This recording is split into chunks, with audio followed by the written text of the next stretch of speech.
오늘은 갈릴리 가나에서 일어났던 두 번째 기적 이야기입니다. 이곳은 전에 물로 포도주를 만든 곳이다라고 먼저 기록을 해놓았어요. 예수님의 능력과 하인들의 무조건적인 순종이 놀라운 변화를 만들어냈고 망할 뻔했던 잔치 분위기를 다시 살려냈습니다. 요한의 머릿속에는 이게 오랫동안 기억에 남았던 것 같아요. 물로 포도주를 만든 것, 물로 포도주를 만든 것. 여러분, 아무런 맛도 없고 색깔도 없는 물이 맛 좋고 예쁜 색깔도 예쁜 포도주가 될 수 있다면 사람도 변할 수 있습니다. 여러분이 생각하는 그 사람도 변할 수 있습니다. 물은 포도주가 돼도요, 목사님, 우리 시어머니는 안 될 것 같아요. 아닙니다. 주님은 하실 수 있습니다. 여러분의 남편도 여러분의 자녀도 도무지 변할 가망성이 없어 보이는 그 사람도 분명히 예수께서 하시면 변할 수 있습니다. 제자들과 하인들이 보기에 물은 포도주로 변할 것 같았겠어요? 우리가 단순하게 주님의 명령에 순종할 때에 주님은 불신자를 신앙인으로 바꾸시며 늑대 같은 사람을 순한 양으로 바꾸시고요, 소망 없는 자를 유망주로 바꾸실 수 있습니다. 될 만한 것이 일어나면 그건 기적이 아니죠. 변화를 기대하며 실망하지 말고 기도와 순종으로 기적을 만들어가는 우리 모두가 될 수 있기를 주의 이름으로 축복합니다. 정 안 되면 나라도 변화시켜 달라고 여러분 기도해 보시기 바라요.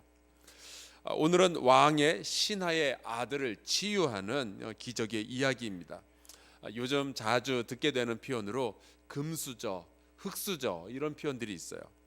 원래 우리나라에서 이런 표현을 썼었나 생각해보니까 아니었던 것 같아요. 대신에 제가 미국에 와서 살 때 그쪽 영어권에 있는 사람들이 태어날 때 그러니까 워낙에 집안이 좋은 사람들을 태어날 때 은수저를 물고 태어났다라는 표현을 씁니다. 아마 그게 우리나라로 건너오면서 금수저, 흙수저 이런 것으로 변화가 됐던 것 같아요.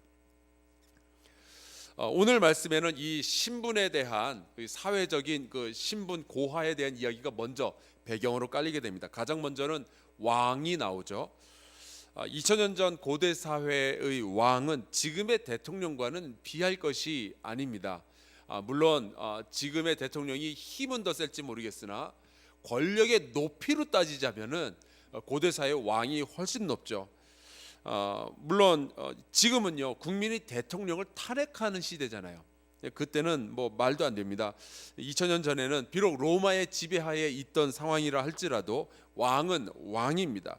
누군가를 죽이고 살리는 권한이 있고 마음대로 법 위에 왕이 있기 때문에 마음대로 사람을 감옥에 가두거나 물건을 빼앗거나 할 수 있죠. 그 어느 누구도 함부로 할 수 없는 권력을 지닌 사람입니다. 그 다음으로는 신하가 나와요. 그 왕의 측근이었던 모양인데 요즘으로 치면은 그 옛날 그 김기춘 청와대 비서실장 정도 그쯤이 될 겁니다. 되게 높은 겁니다. 마지막으로 예수님이 나와요. 오리지널 흙수저죠. 갈릴리 출신 목수의 아들, 막 30살이 되기까지 목수일을 했던 분이고 이제 막 순회 설교자의 삶을 시작한 젊은 설교자입니다. 오늘 말씀은 그러니까 금수저와 흙수저의 만남에서 시작이 되는 거예요. 금수저의 아들이 가버나움에서 병이 들게 되었습니다. 여러분, 신분이 높다고 삶이 행복하고 편안한 게 아닌 거는 알고 계시죠? 잘 모르시겠어요? 안 높아봐서? 박근혜 전 대통령은 탄핵을 당했고요. 이명박 대통령은 4대강 때문에 요즘 욕먹고 있고요. 노무현 대통령은 자살했고요. 노태우 대통령은 감옥 갔고요. 전두환 대통령 감옥 갔고요. 박정희 대통령은 총에 맞아 죽었고요. 제가 예를 좀 더 드려드려야 되겠어요? 신분과 행복은 별로 상관이 없어요. 아무리 높은 사람도 그 안에 고난과 고통과 슬픔과 고민들이 있게 마련이죠. 이 왕의 신하의 아들이 병이 들었는데 거의 죽게 된 겁니다. 그리고 이 아버지는 소망이 없음을 깨닫게 되었어요. 제가 이렇게 성경 말씀을 볼 때 기적을 요구하는 몇 가지 조건들이 있는데 그 중에 하나가 주님의 능력 말고는 소망이 없는 그런 상황이 기적이 조건들 가운데 하나더라고요. 그때 이 왕의 신하의 귀에 예수님의 소문이 들어옵니다. 예수께서 유대로부터 갈릴리로 오셨다. 그래서 불이 나게 예수님에게 달려가는데 가버나움에서 가나까지 달려가게 됩니다. 그 거리가 한 32km 정도가 됩니다. 요즘이야 뭐 차 몰고 30분이면 가지만 2000년 전에 32km면요 이게 작은 거리가 아닙니다. 그 먼 길을 가서 이 가난한 흙수저 목수에게 간청을 하는 거예요. 내 아들의 병을 고쳐 주소서. 왕의 신하는 지금 자기의 지위 같은 거 신경 쓰지 않았습니다. 금수저인데 흙수저 앞에 찾아간 거예요. 왕의 신하가 목수 앞에 찾아가서 지금 간청을 하는 겁니다. 자기의 자존심, 자기의 지위 다 내려놓고 젊은 목수에게 도움을 요청합니다. 왜 그러죠? 아들을 사랑하니까요. 자기 아들을 살려야 되니까요. 오늘은 우리가 요한복음 4장을 읽었는데 그 전에 요한복음 3장에 가서 보면 니고데모의 이야기가 나옵니다. 이 니고데모는 유대인의 지도자로서 예수님에게 찾아오는 것을 누군가가 볼까봐, 그게 구설수에 오를까봐 밤에 몰래 찾아오죠. 그런데 이 왕의 신하는요 그런 거 개의치 않았습니다. 니고데모는 자기의 어떤 지식의 충족을 위해서 찾아왔지만 이 왕의 신하는 자기 아들의 생명을 위해서 찾아온 거거든요. 여러분, 찾아온 이유가 다르면요 태도도 다른 법이에요. 하나님 앞에 기도하는 이유가 다르면요 하나님 앞에서 기도하는 태도도 달라져요. 사랑하는 아들을 살리기 위해서 왕의 신하는 목수 앞에서, 이 흙수저 앞에서 자존심을 완전히 접어버립니다. 그러면은 왕의 신하가 자기 자존심 다 접고 가버나움에서 가나까지 32km를 땀을 뻘뻘 흘리면서 달려와서 이 예수님에게 도움을 청하면은 이 목수 예수께서 흙수저 예수께서 가상하게 여기고 도와줄 법도 하잖아요.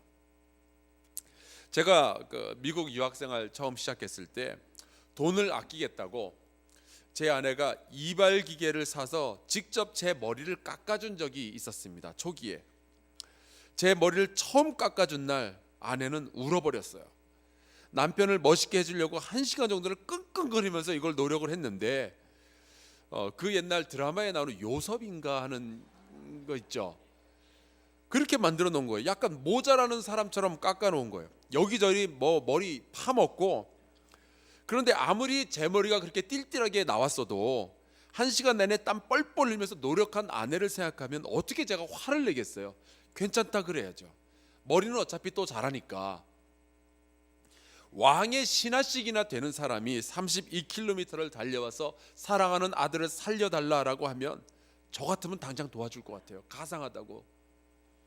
근데 예수님께서 되게 쌀쌀맞게 말씀을 하셔요.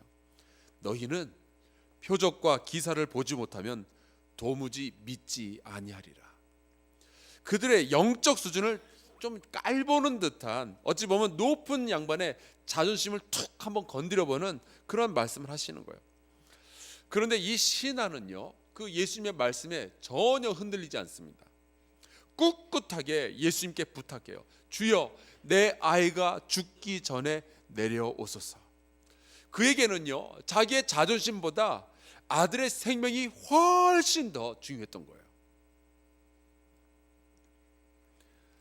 왕의 신하와 목수의 신분 차이를 뛰어넘는 간절함이 그 안에 있었던 거예요. 그때 예수께서 비로소 말씀하셔요. 가라, 내 아들이 살아있다. 근데 어떻게 생각해보면 이것도 되게 기분 나쁜 이야기예요.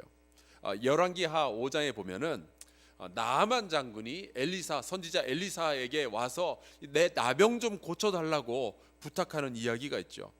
그때 엘리사는 나와서 쳐다보지도 않아요. 그냥 종시켜가지고 야 저기 요단강 가서 7번 몸을 씻으라 그래라. 그 이야기를 듣고 나서 나아만 장군이 화를 냅니다. 그러면서 하는 말이, 내 생각에는 그가 내게로 나와 서서 그의 하나님 여호와의 이름을 부르고 그의 손을 내 부위에 흔들어서 나병을 고칠까 하였도다.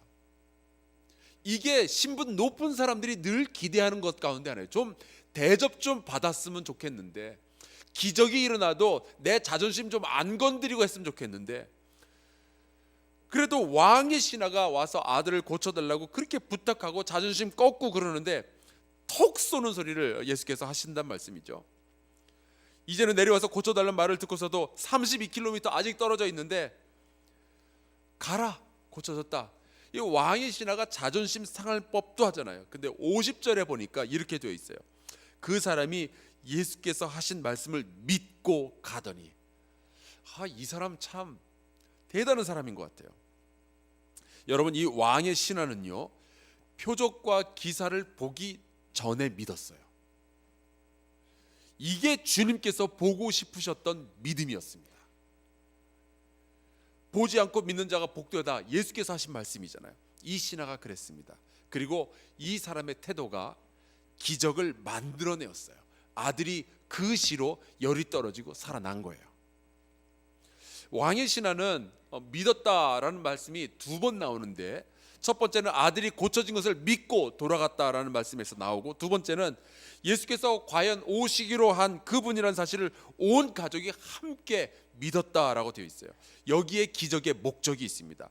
예수 그리스도께서 누구이신지가 드러나는 것, 그분이 하나님의 아들인 것과 그분이 우리에게 은혜 주시는 주님인 것과 그분이 우리의 모든 죄를 용서하시고 우리를 사망의 권세에서 구원해내실 분이라는 그 사실을 드러내는 것, 그것이 요한복음에서 나오는 모든 기적의 목적이에요. 그래서 요한복음에는 특별히 이 기적을 표적이라고 이야기를 하는 겁니다. 사랑하는 성도 여러분, 오늘 이 기적의 이야기를 보면서 우리가 기적을 꿈꾸며 기도해야 되는 어떤 원리에 대해서 우리가 알 수가 있죠. 소망이 사라져가고 있다면 더 이상은 자존심 세울 때가 아닙니다. 내 사랑하는 사람이 고통스러워하고 있다면 누가 옆에서 듣고 있든 창피하든 그런 거 가릴 때가 아니죠. 주님 앞에 내 자존심 다 내려놓고 부탁해야 됩니다. 오늘 여러분 마음속에 그런 간절함이 있다면, 여러분 마음속에 소망하는 기적이 있다면 그런 각오로 함께 기도할 수 있기를 주의 이름으로 축원합니다. 간절함이 없다면 굳이 기적이 일어나야 될 필요도 없어요. 그렇지 않아요? 오늘 함께 기도합시다. 주님 앞에 우리 자존심 다 내려놓겠습니다. 주의 기적이 꼭 필요합니다. 주님 아니면은, 주님의 능력 아니면은 지금 나의 이 고통, 나의 문제를 해결할 방법이 없사오니 주여 기적을 베풀어 주시옵소서. 또한 그 기적을 통해서 예수 그리스도가 참으로 누구이신지 나와 내 가족이 전부 알게 해 주시고 믿게 하여 주시옵소서. 우리 이 기도의 제목 가지고 주여 한번 크게 외치고요, 여러분 자존심 내려놓고 한번 오늘 이 새벽에 기도해 봅시다. 주님께 간절히 부르짖는 저와 여러분 될 수 있기를 바랍니다. 성령께서요, 여러분 가운데 기도의 영을 부어주셔서 간절히 기도하는 그 여러분의 마음이 제대로 불붙기를 바랍니다. 우리 주여 한번 크게 외치고요, 통서로 기도하며 나아갑시다. 주여!